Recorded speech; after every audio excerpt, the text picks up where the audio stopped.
രുദ്രാർദ്ര പ്രണയം ഭാഗം 17. ആയുഷ് തിരികെ പോയതിനു ശേഷം പാറു പലതവണ ആർദ്രയോട് സംസാരിക്കാൻ ശ്രമിച്ചു. പക്ഷേ ആർദ്രയ്ക്ക് അവളോട് സംസാരിക്കാൻ തോന്നിയില്ല. അവളുടെ ഉള്ളിൽ ആ സമയം നിറഞ്ഞു നിന്നത് പാറുവിനോടുള്ള ദേഷ്യം മാത്രമായിരുന്നു. ഇതുവരെ അവളിൽ നിന്ന് കിട്ടാത്ത പുഞ്ചിരിയോ സ്നേഹമോ ആർദ്ര ഇപ്പോഴും ആഗ്രഹിച്ചിരുന്നില്ല. പക്ഷെ പാറു ആയുഷ് പറഞ്ഞതുപോലെ ആർദ്രയെ സ്നേഹിക്കാൻ പൂർണ്ണമായും തുടങ്ങിയിരുന്നു ആ സമയം. അവളുടെ മാറ്റത്തിൽ അഭിനയമാണ് ആർദ്ര കണ്ടിരുന്നതെങ്കിൽ അവളുടെ മാറ്റം യഥാർത്ഥമായിരുന്നു എന്ന് ഓരോ ഫോൺ കോളിലൂടെയും ആയുഷ് മനസ്സിലാക്കാൻ തുടങ്ങിയിരുന്നു. പാറു ആരു എന്ന് വിളിച്ച് പലതവണ സങ്കടത്തോടെ ആർദ്രയുടെ മുന്നിൽ പോയി നിന്നിട്ടുണ്ട്.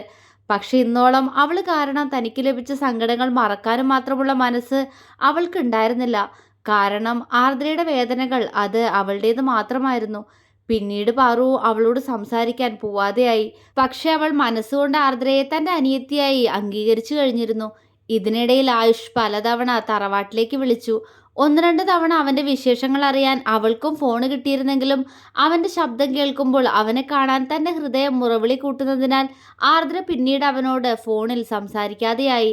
പരസ്പരം ശബ്ദം പോലും കേൾക്കാതെ നിശബ്ദമായി പ്രണയിച്ച രണ്ടുപേർ ഒരിക്കൽ എല്ലാവരും കൂടി ഒത്തുകൂടിയ ഒരു ദിവസം പാറു എല്ലാവരോടും അവൾക്ക് ആർദ്രയോടുണ്ടായിരുന്ന ഇഷ്ടക്കേടിന്റെ കാരണം പറഞ്ഞു. എല്ലാവരും അവളെ വിശ്വാസം വരാതെ നോക്കി. കാരണം അവർക്കറിയാവുന്ന പാറു ആയുഷിൽ മാത്രം ഒതുങ്ങി ജീവിക്കുന്നവളാണ്. പക്ഷെ അവൾക്കുള്ളിൽ ഇത്രത്തോളം മോശമായ ചിന്തകൾ ഉണ്ടായിരുന്നു എന്നത് എല്ലാവരെയും തളർത്തി. കാർത്തികേയനും ആകെ വല്ലാത്തൊരു മാനസികാവസ്ഥയിലായിരുന്നു ആ സമയം. കാരണം പാറു അവള് കള്ളം പറഞ്ഞുകൊണ്ട് ആർദ്രയ്ക്ക് വഴക്ക് കേൾപ്പിച്ച ഓരോ കാര്യങ്ങളും എണ്ണി എണ്ണി പറയുകയായിരുന്നു.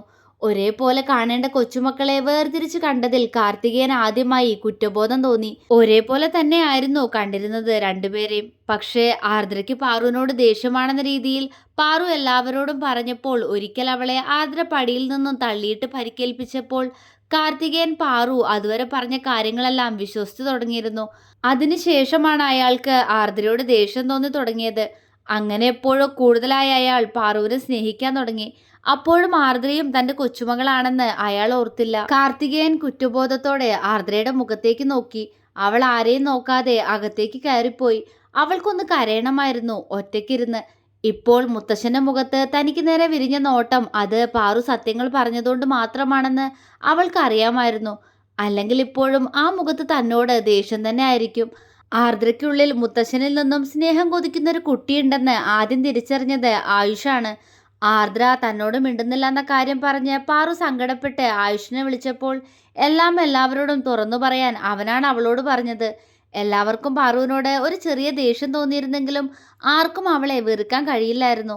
കാരണം മക്കളെല്ലാം ഒരുപോലെ കണ്ടിരുന്ന കാർത്തികേയൻ ഒഴികെയുള്ളവർക്കെല്ലാം പാറു ആർദ്രയും എല്ലായ്പ്പോഴും ഒരുപോലെ തന്നെയായിരുന്നു. അന്ന് രാത്രിയിൽ പാറു കാർത്തികേയന്റെ റൂമിലേക്ക് പോയി. ചെയ്ത തെറ്റുകൾക്കെല്ലാം അവൾ അയാളോട് മാപ്പ് പറഞ്ഞു. അയാൾ അവളെ നോക്കിയൊന്ന് പുഞ്ചിരിക്കുക മാത്രം ചെയ്തു. മനസ്സാകെ തകർന്നിരിക്കുകയാണ്. തന്നെ വേദനയോടെ നോക്കി നിന്നിരുന്ന ഒരു പെൺകുട്ടിയുടെ മുഖം അയാളുടെ മനസ്സിലേക്ക് ഓടിയെത്തി. പക്ഷെ അവളോട് അങ്ങോട്ട് പോയി സംസാരിക്കാൻ അയാളിലെ ഈഗോ സമ്മതിച്ചില്ല. പാറു വന്നതുപോലെ ആർദ്രയും തന്റെ അടുത്തേക്ക് വന്നാൽ അപ്പോൾ അവളോട് മിണ്ടാമെന്ന് അയാൾ മനസ്സിലുറപ്പിച്ചു. തന്നിലെ വാശി വിട്ടുകളയാൻ ദേവറമഠത്തിലെ കാർത്തികേയന് കഴിയില്ലായിരുന്നു. പലതവണ വരാൻ കഴിയുമായിരുന്നിട്ടും ആയുഷ് പിന്നീട് ഒരിക്കൽ പോലും വീട്ടിലേക്ക് വന്നിരുന്നില്ല. വന്നു കഴിഞ്ഞാൽ പിന്നെ ആർദ്രയെ കണ്ട് തനിക്ക് പിന്നീട് മടങ്ങി വരാൻ കഴിയില്ല എന്ന് അവനറിയാമായിരുന്നു. വീട്ടിലേക്കും തറവാട്ടിലേക്കുമുള്ള അവന്റെ ഫോൺ വിളി പഠനം മൂലം പാടെ കുറഞ്ഞു. ഇനി അഥവാ വിളിച്ചാലും ആർദ്ര അവനോട് സംസാരിക്കാൻ പോവാറില്ല. അവനും അവൾക്ക് ഫോൺ കൊടുക്കാൻ പറയാത്തതുകൊണ്ട് തന്നെ അവർ തമ്മിൽ ഒരു തരത്തിലും കോണ്ടാക്ട് ഇല്ലാതായി. പക്ഷെ പാറു എല്ലായ്പ്പോഴും ആയുഷിനെ വിളിക്കാറുണ്ടായിരുന്നു. വൈകാതെ അവളും മെഡിസിന് ചേർന്ന് അവൻ പഠിക്കുന്നിടത്തേക്ക് പോയിരുന്നു. ഇതിനിടയിൽ ബെന്നി ഒന്ന് രണ്ട് തവണ ആർദ്രയെ കാണാനായി ദേവർമഠത്തിലേക്ക് വന്നു. അങ്ങനെ ഒരിക്കൽ അവൻ അവളെ കൊണ്ട് പറയിപ്പിച്ചു അവൾക്ക് ആയുഷിനോട് തോന്നിയ പ്രണയത്തെക്കുറിച്ച്. അവൾ ഒരു പുഞ്ചിരിയോടെ അവനോടെല്ലാം തുറന്നു പറഞ്ഞു. എല്ലാം കേട്ടുകഴിഞ്ഞതും അവൻ അത്ഭുതത്തോടെ അവളെ നോക്കി. ആയുഷിന് നിന്നോട് പ്രണയം ഉണ്ടാവോ ആരു? അവളുടെ മനസ്സിൽ എത്രമാത്രം ആയുഷ് വേരൂന്നിട്ടുണ്ടെന്ന് മനസ്സിലാക്കിക്കൊണ്ട് ബെന്നി ചോദിച്ചു. അവളുടെ മുഖം മങ്ങി. അറിയില്ല, അല്ലെങ്കിലും എന്നെ സ്നേഹിക്കാനും വേണ്ടി ഞങ്ങൾ തമ്മിൽ അത്ര അടുപ്പമൊന്നുമില്ല, അവൾ ഇടർച്ചയോടെ പറഞ്ഞു. അടുപ്പമില്ലാഞ്ഞിട്ടാണോ അന്നവൻ തിരികെ പോകുന്നതിന് മുന്നേ നിന്റെ നെറ്റിയിൽ കിസ് ചെയ്തേ? ബെന്നി ചോദിച്ചു. അവൾ അവൻ്റെ മുഖത്തേക്ക് മിഴിച്ചു നോക്കി. ഇതൊക്കെ ഞാനെങ്ങനെ അറിഞ്ഞു എന്നാണോ? എല്ലാം അറിയാം. അവൻ പുഞ്ചിരിയോടെ പറഞ്ഞു. ആർദ്ര അവനെ നോക്കി വാടിയൊരു പുഞ്ചിരി നൽകി. അത് ഞാൻ രുദ്രേട്ടനോട് കുറേ കാലം മിണ്ടാതെ നടന്നിരുന്നു. ആ പിണക്കം മാറിയ സന്തോഷത്തില് എന്നെ ഉമ്മ വെച്ചതാ ഇച്ചായ, അല്ലാതെ ഒന്നുമില്ല. അവൾ പതിയെ പറഞ്ഞു. അതെങ്ങനെയാ നിങ്ങൾ തമ്മിലുള്ള പിണക്കം മാറിയേ? ബെന്നി ആകാംക്ഷയോടെ ചോദിച്ചു. ആർദ്രയുടെ മുഖത്ത് ഒരു ഞെട്ടൽ ബെന്നി വ്യക്തമായി തന്നെ കണ്ടു. പക്ഷെ കാരണം എന്താണെന്ന് മനസ്സിലാവാതെ അവൻ അവളെ തന്നെ ഉറ്റുനോക്കി. അവൾക്ക് അന്ന് കുളത്തിൽ വെച്ച് നടന്ന കാര്യങ്ങളെല്ലാം ഓർമ്മ വന്നു. അവളുടെ മുഖം ചുവന്നു. അന്നായിരുന്നു പിണക്കമെല്ലാം പറഞ്ഞു തീർത്തത് എന്ന് ബെന്നിയോട് എങ്ങനെ പറയുമെന്നറിയാതെ അവൾ വെപ്രാളത്തോടെ അവനെ നോക്കി. പക്ഷെ ബെന്നി കൗതുകത്തോടെയാണ് അവളെ നോക്കുന്നത്. അവളുടെ മുഖത്ത് കാണുന്ന ചുവപ്പ് ആർദ്രയുടെയും ആയുഷിന്റെയും അത്രമേൽ പ്രിയപ്പെട്ട എന്തോ നിമിഷം പോലെയാണെന്ന് ബെന്നിക്ക് തോന്നിപ്പോയി. എന്താണൊരു നാണമൊക്കെ, സത്യം പറഞ്ഞോ? ബെന്നി അവളെ കപടദേഷ്യത്തോടെ നോക്കി. ഒന്നുമില്ല ഒന്നുമില്ല ബെന്നിച്ച, അവള് വെക്കിക്കൊണ്ട് പറഞ്ഞു. അത് വെറുതെ എന്തോ ഉണ്ടല്ലോ, പറയടി കറുത്തമ്മേ, എന്താ കാര്യന്ന്? അവൻ കുറുമ്പോടെ ചോദിച്ചു.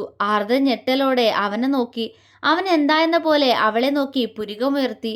അത് എന്താ എന്താ വിളിച്ചേ? അവൾ എങ്ങനെയൊക്കെയോ അവനോട് ചോദിച്ചു. എന്ത് വിളിച്ചെന്നാ? ആ, കറുത്തമ്മേന്നാണോ? അതിനെന്താ? അത് നിന്റെ പേരാണോ? ഒന്ന് രണ്ട് തവണ ആയുഷിന്റെ വായിന്ന് അറിയാതെ കേട്ടിട്ടുള്ള പേരാ അത്. നിന്നെയാണ് അവൻ അങ്ങനെ വിളിക്കുന്നേ? ബെന്നി അത്ഭുതത്തോടെ ചോദിച്ചു. ആർദ്രയുടെ ചുണ്ടിൽ നാണത്തോടെ ഒരു ചിരി വിരിഞ്ഞു. അവള് പെട്ടെന്ന് തല താഴ്ത്തിപ്പിടിച്ചു. എന്തു പറ്റി? പറയൂ പെണ്ണെ, നീയാണോ കറുത്തമ്മ? ബെന്നി വീണ്ടും ചോദിച്ചു. ദയിച്ചായ, എന്നെ അങ്ങനെ വിളിക്കണ്ടാട്ടോ.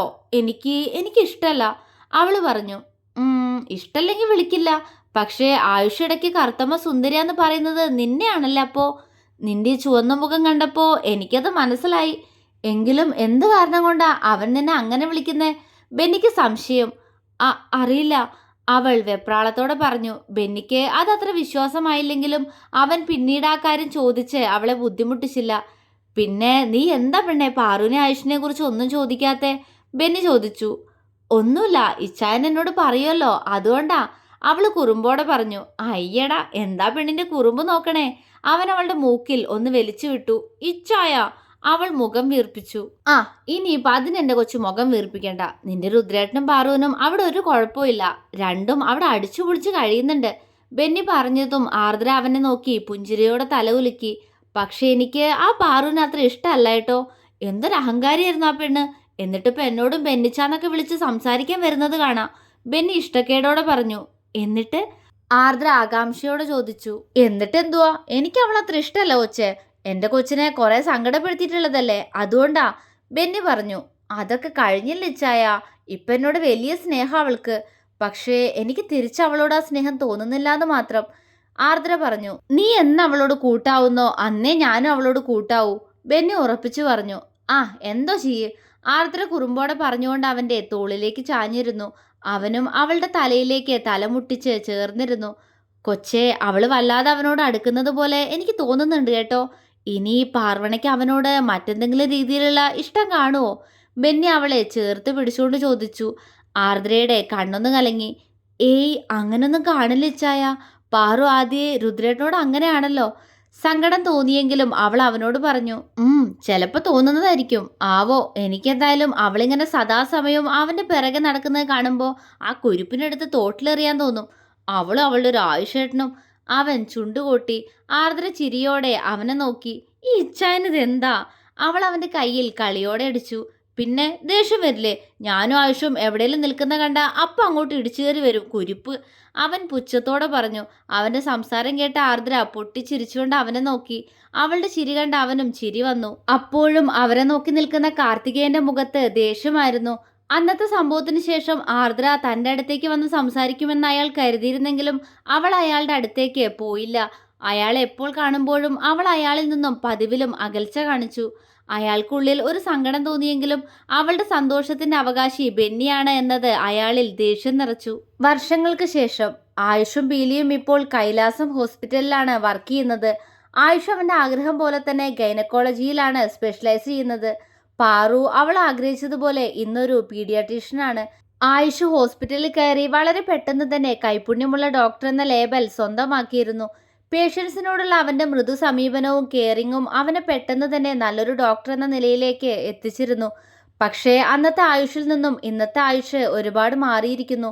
ഹോസ്പിറ്റലിൽ സൈലന്റായ എല്ലാവരോടും നല്ല രീതിയിൽ സംസാരിക്കുന്ന ഡോക്ടർ രുദ്രായുഷ് പുറത്ത് വളരെ ഗൗരവക്കാരനും ദേഷ്യക്കാരനുമായിരുന്നു. തൊട്ടതിനും പിടിച്ചതിനും അവൻ എല്ലാവരോടും ദേഷ്യമായിരുന്നു. പാറുവിനോടുള്ള അവന്റെ സമീപനത്തിൽ പോലും ഇന്ന് ഒരുപാട് മാറ്റങ്ങൾ വന്നിരിക്കുന്നു. എന്തെങ്കിലും ആവശ്യമുണ്ടെങ്കിൽ മാത്രമേ അവൻ അവളോട് സംസാരിക്കാറുള്ളൂ. എങ്കിലും ലേബർ റൂമിൽ അവൻ കയറുമ്പോൾ അവളുടെ ആവശ്യവും അവിടെ ഉള്ളതുകൊണ്ട് തന്നെ അവൻ ആ കാര്യങ്ങൾ അവളോട് സംസാരിക്കാറുണ്ട്. അവർക്ക് രണ്ടുപേർക്കും ഒപ്പം അതേ ഹോസ്പിറ്റലിൽ ദൈവത്തിന്റെ മാലാഖയായി ആർദ്രയും.